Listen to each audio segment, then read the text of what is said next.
Hello and welcome to the Inspiring Stories podcast.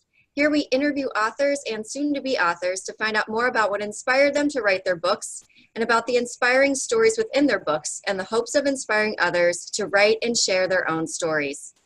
I am Karen Light of Studio Light Illustration, where we transform visions to visuals on our quest to help create a more human world through the magic of storytelling. You can find out more at karenlight.com for now and soon at studiolight.illustration.com. We also want to give a quick shout out to our friends and sponsors at Fig Factor Media. Fig Factor Media is an international publishing company with heart, specializing in self-development, anthologies, business, and children's books that bring messages of hope, inspiration, and encouragement into the world. Find out more at figfactormedia.com. All links will also be in the description of this episode. And today we're here with the founder of Fig Factor Media, Jackie Camacho-Ruiz. Her love affair with books began when she started reading at an early age. She wrote her first book in 2010, a memoir entitled The Fig Factor, which included a story about her first entrepreneurial experience selling figs as a child in Mexico. She wrote the book to leave a legacy for her two children after beating cancer. Her second book, The Little Book of Business Secrets That Work, would call her to embark on an incredibly successful journey as a multi-book author and speaker. Today, Jackie is a multi-award-winning entrepreneur, national speaker, philanthropist, and an author of many books in both English and Spanish. She has helped over 100 people become authors since 2010 through her publishing company, Fig Factor Media. Jackie is also proud to be the founder of the Fig Factor Foundation, a nonprofit organization focused on unleashing the amazing in young Latinas to pursue their dreams. She continues to serve as CEO of her marketing and public relations firm, JJR Marketing. Jackie lives near Chicago with her husband and business partner, Juan Pablo, and their two children, and is one of the few Latina sports pilots in the country. Hi, Jackie. Welcome. How are you?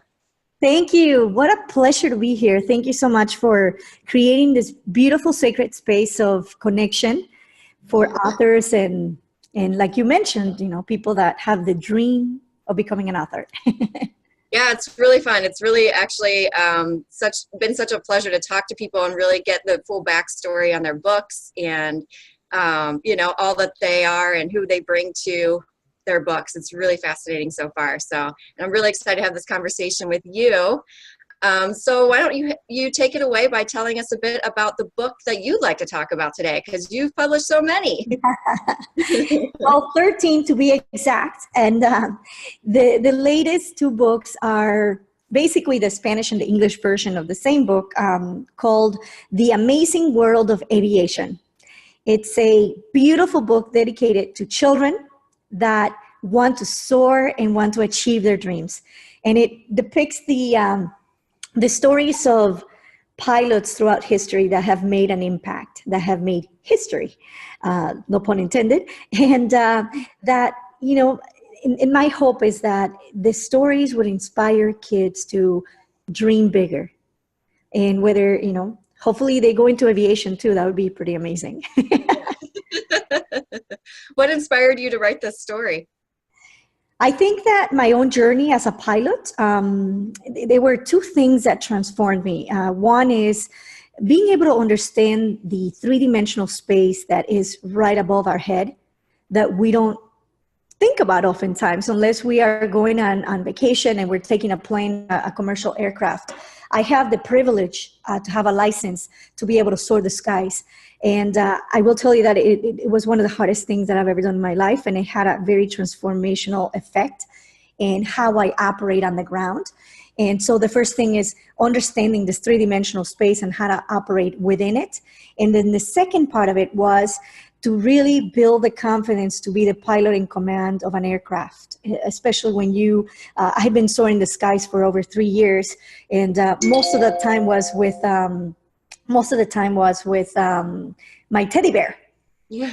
And now, to have the opportunity to be able to carry people, like real people that a lot of times have no idea how to fly. And it's a huge responsibility, but it's also liberating, transformational. Like I could have so many adjectives and most of them are pure, joyful adjectives of exponential growth and opportunity. So with that in mind, I've been wanting to do this for a long time, do something related with aviation. I didn't know it was going to be a children's book. But I think slowly and surely it became like that. The divine download became more geared towards children. And this would be my second children's book out of the 13 that I have. Oh, I love that. Can you talk a little bit about what that phrase you just said, divine downloads? Tell us a little bit more about that. Well, this is a phrase that I coined. Some people might agree with it, some people might not. But as long as I live with that an alignment to my pure intentions, and basically a divine download to me is an idea with an amazing feeling. A feeling that if you don't do it, you're not fulfilling your mission in life. So sometimes I have those inspirations or those divine downloads in the middle of the night. I wake up with this burning desire in my heart to make something happen. And sometimes it makes no sense. And sometimes I'm driving, like when I was driving on this highway, and all of a sudden I had this like divine download that came straight to my heart and then to my brain saying, you're going to be a pilot. No idea why and no idea when or how, nothing. I just had that burning desire to be a pilot, and I call them divine download because we have 20 to 30,000 thoughts a day. And not every single one of those is a divine download and an inspiration. So you have to pay close attention to those that make you feel amazing and make you feel like it's part of your mission. And so that's how I hop from divine download to divine download. And the magic that manifests in my life every day is nothing short than amazing. I also heard you say the word a lot, that it was a transformative experience. Can you talk a little bit about what was transforming for you? I think the fact that I had to get myself into a 3D space. Air is called air when it's non-active, but when it's active, we call it wind.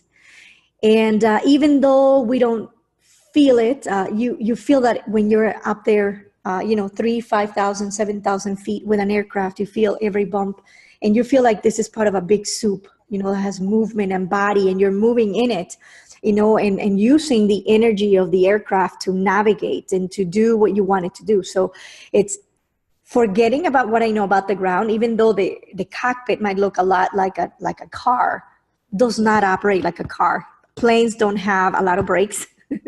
And there's so many things that are different in operating an aircraft versus operating a plane. And then the second thing is that confidence, like I am the pilot in command, and then taking the plane exactly where I wanted to take it. That takes so much, confidence to be able to say, no, I know plane, you want to go up or you want to go down, you want to go sideways because the wind is taking us in different directions, but I'm the pilot in command and you go where I tell you to go. And that's like, planes are intimidating. They're majestic. They're beautiful. People have been dreaming about flying since the beginning of time, becoming a bird and flying and soaring the skies. And now we get to do that with aviation. It's magnificent. It's amazing. That's the way to describe it. For me, it's Zen, being up there. And it's also taught me how to zoom into a situation and then zoom out to be able to see my progress. And I do that in my mind all day, every day. I'm zooming in, I'm doing my work done, and then I zoom out to that situation and see, okay, how much progress have I made in this project? And then move on to the next. And that's why I think I have a high rate of, manifestation of things in my life. People say, well, you're 35. How have you been able to do all this stuff? Well, zooming in and zooming out. And now I actually get to live that physically with flying the plane. So. It also seems like what you just said is another great metaphor, which is that, life kind of wants to take you in a million different directions, but you have to be the pilot in command. There's a million great ideas, and there's, like you said, 20 to 30,000 thoughts a day, which I didn't know before. I love knowing that now. And, but feeling the ones that are really a part of your purpose, and truly make you feel good, and being able to be in command and follow those things. I think feeling is like the most important indicator of your GPS. I mean, feeling something, an idea with a feeling, that's what a divine download is. Mm-hmm. And that feeling is typically a feeling of joy and alignment. That's when you know that you're supposed to do that. And sometimes you are out there trying to find your mission in life, but sometimes your mission finds you. Yeah.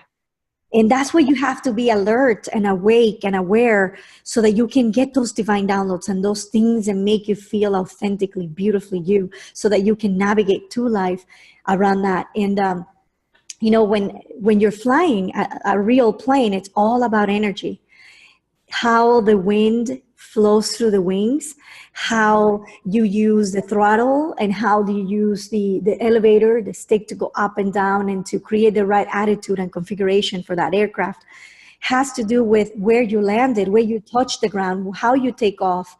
It's really remarkable to see the magic that aviation brings us, not only being able to take us from point A to point B, but just the ability to see things from a completely different perspective. Mm-hmm. I'm a transformed pilotina in command. I love that. I love that saying, pilotina. And you're one of the few, right? You're one of the few pilotina. Yeah. Yeah, sports pilot. Yeah, this is a new license that the FAA introduced in the United States in 2004 to respond to the low population of pilots and the declining population of pilots. They created this called the sports aircraft. So to give you an idea, only 0.02% of the population are pilots. And out of that, only 6.5% approximately are females. Wow. And less than 0.5% of the 6.5% of the 0.02% are females, like are Latinas. And what it gets a little bit trickier is that, you know, there's some Latinas that are commercial pilots, that's their career, that's what they do. But I'm a sports pilot, soon to be a private pilot, because I'm already pursuing. I passed my medical test a couple of weeks ago. That means that I can fly bigger planes and faster planes and more people in there, like up to 6 people. So yes, to do it as a hobby, it's even more rare for especially a young Latina. And you know what's interesting, and this is something that confirmed the divine download, is that when I went to take my test, my medical test, with an aviation medical examiner. Just the name sounds intimidating, right? Like aviation medical examiner. Wow. And I went there, and he was like, you know, I don't see any females. Like, it's very rare for pilots, and I certainly don't see Latinas here. He's been doing it for quite a few years. He's a pilot himself, and we're just talking about the love of aviation and all that. When I left, and of course, you know, I'm about to pay him, you know, the fees. He said, no, you don't have to pay anything today. This one is on me. And I said, what do you mean? Like, what do you mean? He's like, no, keep flying. I literally got out of there. I'm like, that to me was another beautiful, you know, because I was aware of that moment and I saw it as a miracle. And I saw the connection immediately to the divine download that came to my heart about flying. And even though I had no idea what I was getting myself into in one of the most regulated industries in the planet, to use the federal airspace in the United States as a pilot is mind-boggling, you know, when you think about it. But I think that's when the transformation happened. I really was connected and I still continue to be connected to that mission. And I'm never going to leave aviation. I mean, it's bigger than me. Yeah, it's like, that was such confirmation, right? That you are on that aligned path. And I'm crying, you know, I'm crying on the way out. And this lady's like, are you okay? I'm like, yes, I'm living a moment of exponential happiness right now. This divine download confirmation. He's like, oh my God, I'm so happy to witness this moment with you. I'm like, me too. You know, we're like hugging and crying. It was beautiful. So what advice would you have for people? Because I think we get divine downloads or inspiration or those gut instincts, whatever people's language is to describe it. But getting it and following through is a whole different ballgame sometimes. You get it, but you feel too terrified, or your life doesn't seem like it's set up for that, or blah, blah, blah. We have a lot of different things that can keep us from actually following through. what would you offer up to people who maybe have a great idea and it feels like their soul's calling them to do it, but for one reason or another, it's not happening right now? Well, I would say do it anyway. There have been many occasions where I'm sitting on the active, before I get to the active part of the runway, thinking, can I do this? Can I do this? Especially when I did my first solo. And I was terrified in the second landing. It was horrible. It was you have to do 3 takeoffs and landings to complete your solo. And the first one was amazing. I felt like I was on top of the world. The second one was horrible. To this date, it's probably one of the worst landings I've ever had in my life. And I really had only about 30 seconds to a minute to think through as I exited the runway to come back again to do my third takeoff. And I had all these things went through my head, and all these things were like, oh my God, like the doubt, the fear, the indecision in that moment. Like, if I don't take off the third time and complete my solo, I'll probably never fly again because I'd be too terrified. But if I do, maybe there's something beautiful on the other side. And it was like this battle in my mind. I had tears coming down my cheeks. I was like, what do I do? And then my kids were there. My husband was there. One of my really good friends, rest in peace, Lynn Torrey, whom I love, was there witnessing because she was 64 and she wanted to be a pilot. And she was my only audience besides my family, my instructor. And I took off anyway, Karen. I took off and I went against everything that my heart was telling me, like my brain, but my heart was telling me go. My brain was telling me, no, you're scared. Don't do this. And I did it. And that to me was the most liberating thing ever. And since then I've landed hundreds of other times in a beautiful way. And I've learned from that mistake. And what that allowed me to do, my mentor used to say that everything that you want is on the other side of fear. What that allowed me to do is something that I will never forget, an exponential moment of happiness in my life. When we came back to the hangar, my instructor starts to cut the back of my shirt. And he said, today, you got your wings. Wow.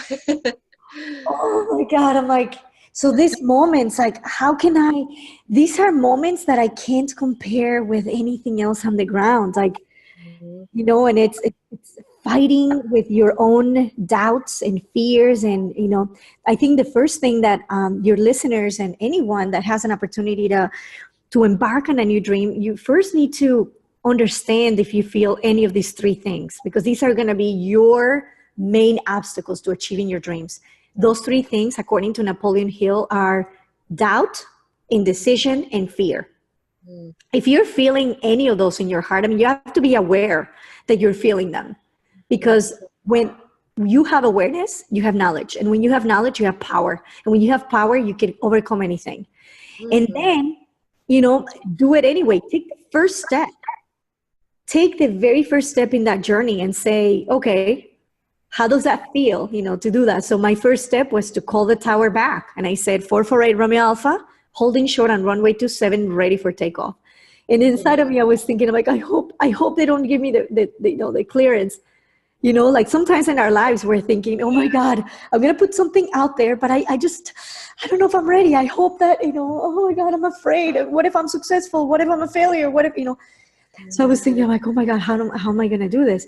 And then immediately, of course, they said, 448 Romeo Alpha, ready for takeoff, runway 27, clear for takeoff. And I'm like, oh my God. And then like the whole adrenaline started pumping again. And then I started crossing the active part of the runway, lining myself at the end of the runway, right in the middle, no doors on the plane, looked over and saw my family, my friend, my kids. And all of a sudden, the second wind of like confidence came to me. And I put full power on that plane.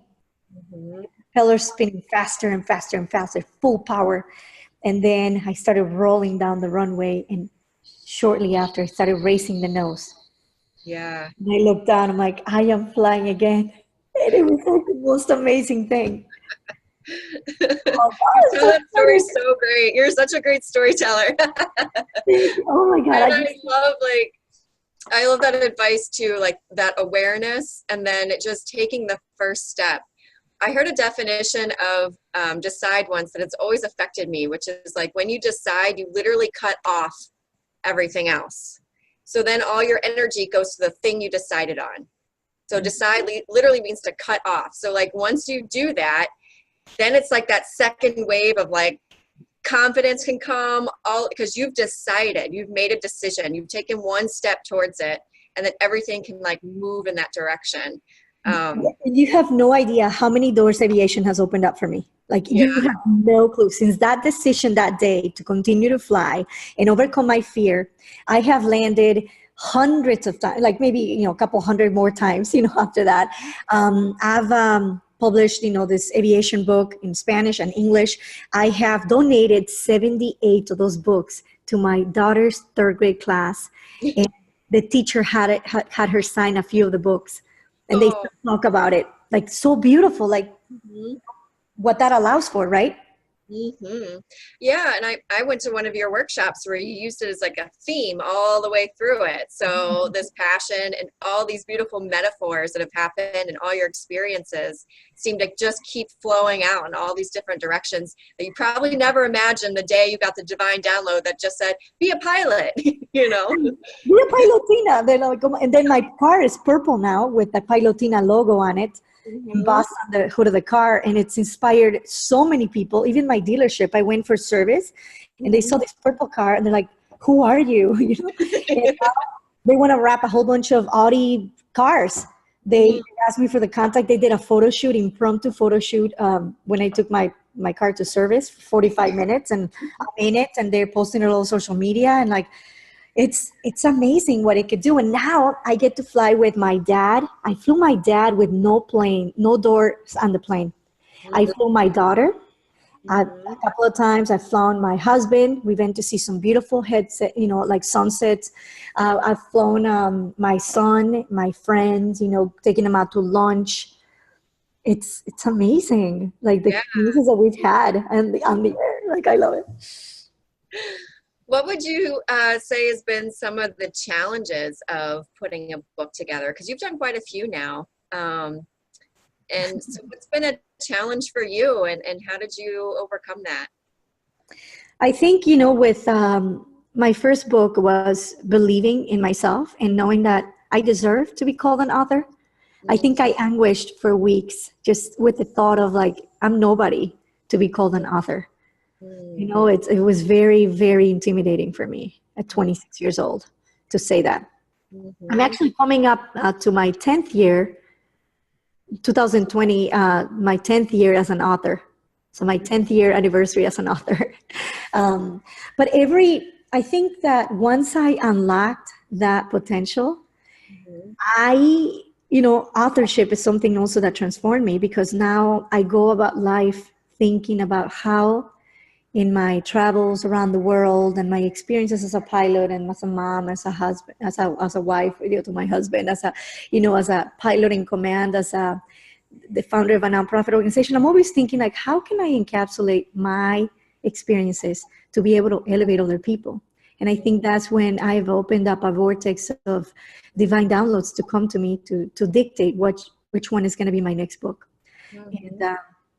And actually one of my very dear friends, Luz Maricaro, who's an unbelievable soul. I mean, she's like the definition of love on the dictionary, like literally, like she's the definition of love. And she basically said to me, Jackie, the next book that you should write should be called The Spice of My Life, which is the spice that saved my life when I was 23. Something congenital I was born with. It was something really rare. And because I ate an Indian spice, it caused a condition to be discovered. I was basically a time bomb. I would have died. My prognosis was no more than 3 years. But because I ate this Indian spice, cardamom, it saved my life. So wow. I think, this journey of authorship it's an awesome responsibility to our world, to our community, to our family, to continue to elevate. And I think I'm not afraid anymore. I'm not afraid of saying, you know what, this would be an amazing book for people to be elevated. And I waste no time in following my intuition to donate books, to, autograph books. I always have books in my car because I see somebody and they're extra kind to me. And I'm like, here, let it flow, this beauty energy flow. Mhm. So it's like, to me, it's a lifestyle. It's, I invest so much money printing books and giving it. And I've sold thousands and thousands and thousands of books. I probably have signed close to 25,000 books in my 10 years, almost 10 years as an author, from the different, because people buy 500, they buy 300. Last week, I autographed 250 books. So I know that this is also part of my mission. And that's why I'm, helping people around the world to, bring their dreams to life through authorship. So I'm not afraid anymore. Yeah. And I think that's a really important thing to say is that, we all have that voice. Maybe it's around writing a book saying, I'm not a writer. Who am I to write this story? Or like, I'm not an artist. Who am I to draw this? Who am I to speak up when I see something? Who am I? I think that question comes up a lot in our minds.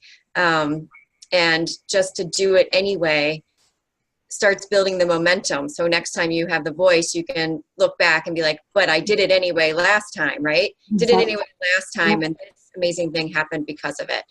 So I'm going to do it again. And then it's like you now live your life in that way. Yeah. And it's like it's a lifestyle. Yeah. So it isn't, there's always challenges and scary parts, but the more you get, it's like a practice of doing it anyway. And then it gets a little bit easier to do it anyway, to bigger and better results. Yeah. And it just takes you to the next journey and the next journey. Authorship has allowed me to become an international speaker. I was in 7 countries and 10 cities speaking.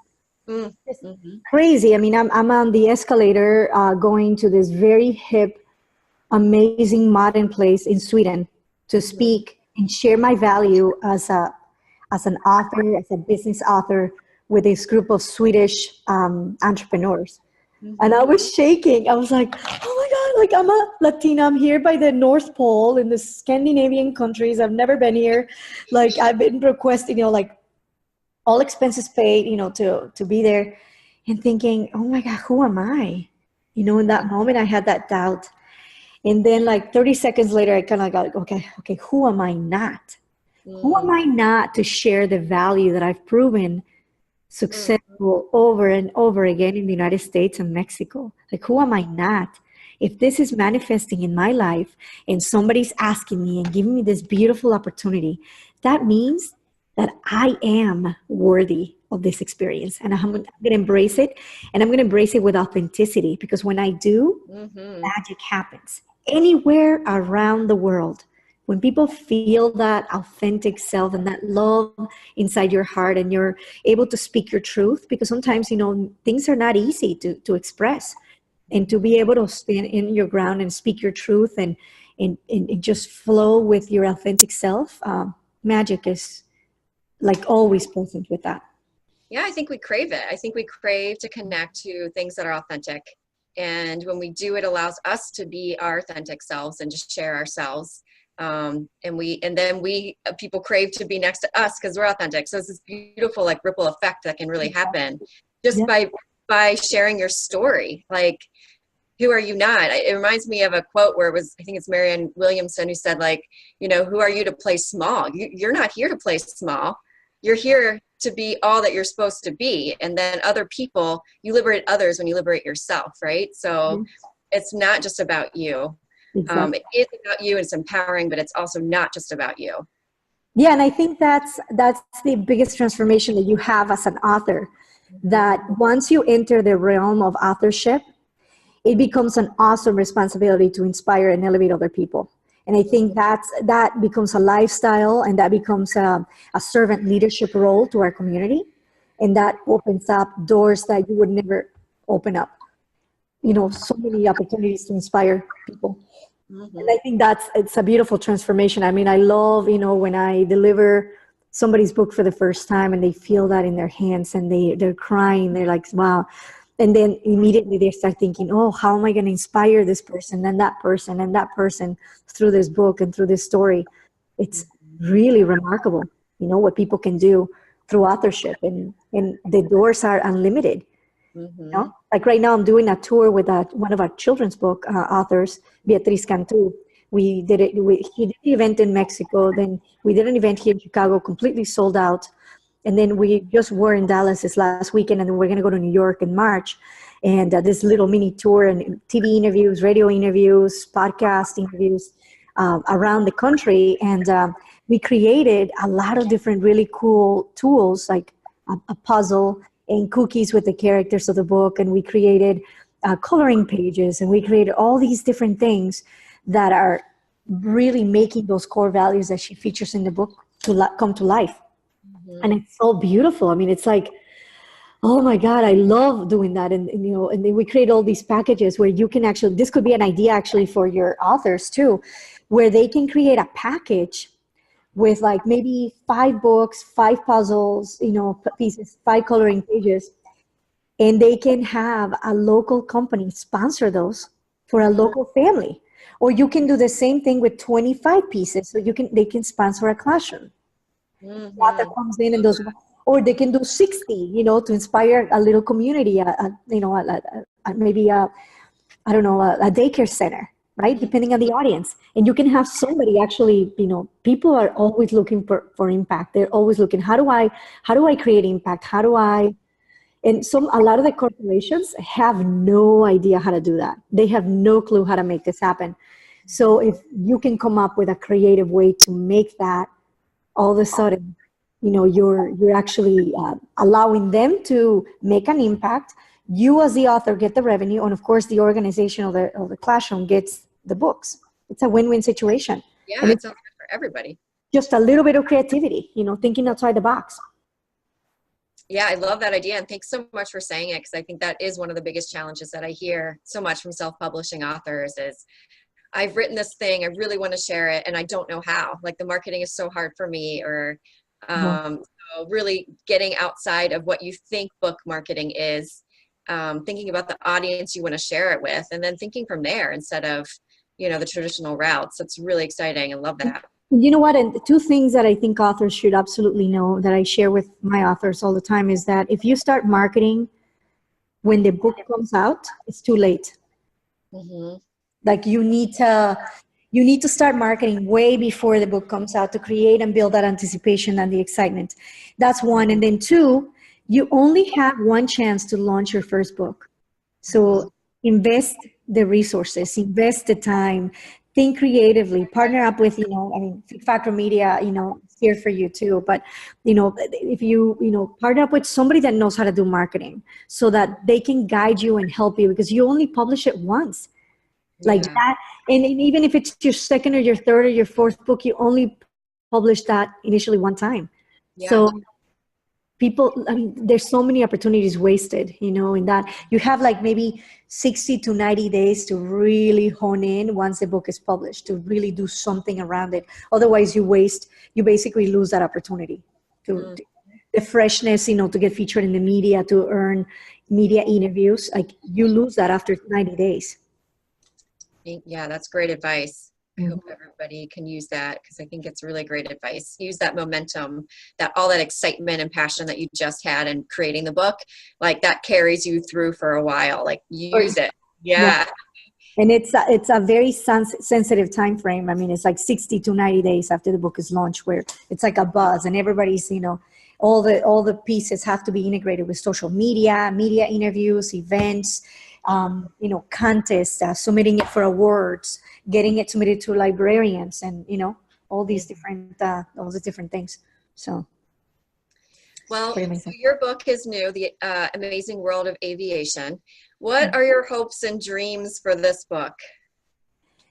My hope is that it gets to as many kids as I possibly can get it to, so that they can dream big.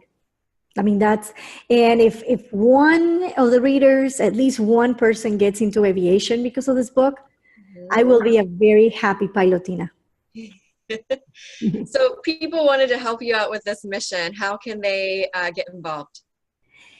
Like we talked about, maybe they want to sponsor a classroom. They can buy 25 copies of the book and I can go in and do a book signing for the kids and talk about aviation, bring my little prop planes and, inspire the kids to live their amazing life and to dream big.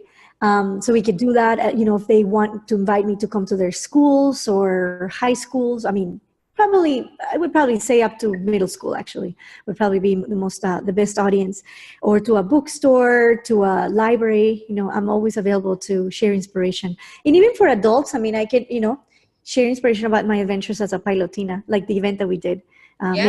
Make your flight plan. Yes, I loved it. It was great. I recommend it. I'm having one of those actually May 25th, and I have people coming at the Oak Brook Hills Resort, and I have people coming in from all over the world. Wow.